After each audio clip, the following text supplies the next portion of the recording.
The western part of the island of Leyte, a village large enough to sustain a settlement of several families, was blessed with rich and fertile soils, where the natives toiled over producing various bountiful harvests. This village was then called Ogmok.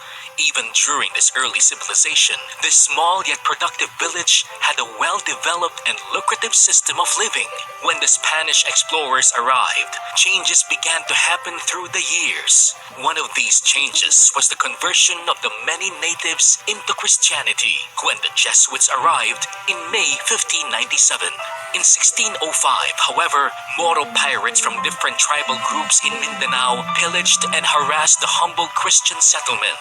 When the Jesuits went home in 1768, the Augustinians took over the missions in Leyte, and Ogmok became a visita under the parish of Palompon for a span of 72 years.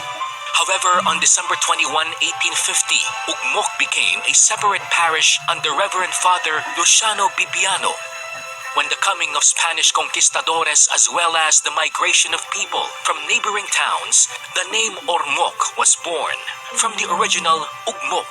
For a span of 3 decades during the end of the 19th century, commercial agriculture continued to expand in Leyte. Abaca or hemp was its main export in the 1870s. Ormoc was a huge contributor in this trade. Through this period, a number of important infrastructures were built. The currently existing Puente de la Reina was built to help people cross to the shore of Candolong.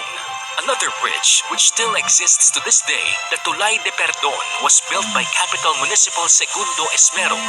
During the late 1800s, Ormoc was also a hotbed of revolutionaries seeking independence from Spanish rule. The rise of Faustino Ablen, a fabled revolutionary leader, inspired locals to join the Pulahan movement. In a twist of events, Faustino's daughter Rosa later married a Spaniard, Don Felipe Larrazabal.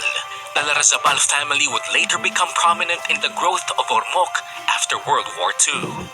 The golden age of Ormoc started in the 1920s, with the sugar industry started by the Aboitiz family. During this period, sugar was listed as one of the products enjoying privileges in the U.S. market, and the shift from abaca to sugar began.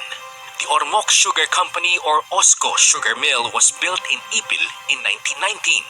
Ormoc City was a witness to the deadliest aerial and naval battles ever fought during World War II.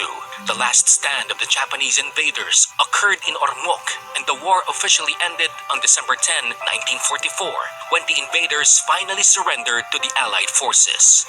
Although the damage was severe, the city was able to quickly recover amidst burning houses, phosphorus shells, and immense amounts of rubble and ruin. With this continuous progress, Ormoc was proclaimed a city on September 4, 1947 by the first president of the Republic of the Philippines, Manuel A. Rojas. Shortly after, by virtue of Presidential Proclamation No. 42, Ormoc was formally inaugurated as a city on October 20, 1947, and it seemed that Ormoc was on a steady rise.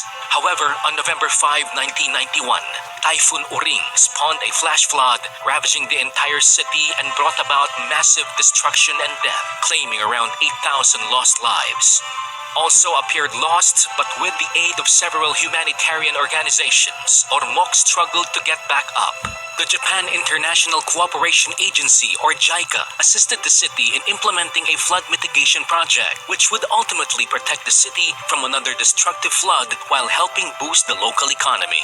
The city was on the rise due to its strategic location as the gateway of Eastern Visayas, allowing for rapid financial and economic growth. Ormoc was also a vital contributor to overcoming the national power crisis in the mid-90s, as it is the site of the world's second-largest geothermal steam fields, which paved the way for multinationals to create, build, operate, transfer schemes with the government. But the city's tribulations were far from over.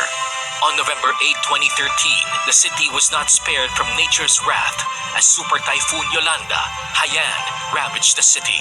Again, the destruction was massive, but the Ormocanons remained silent and strong. The Ormocanons banded together while patiently waiting for outside help. Recovery was rapid, and we showed the world that we are ever enduring and spirited even during dire and hard times.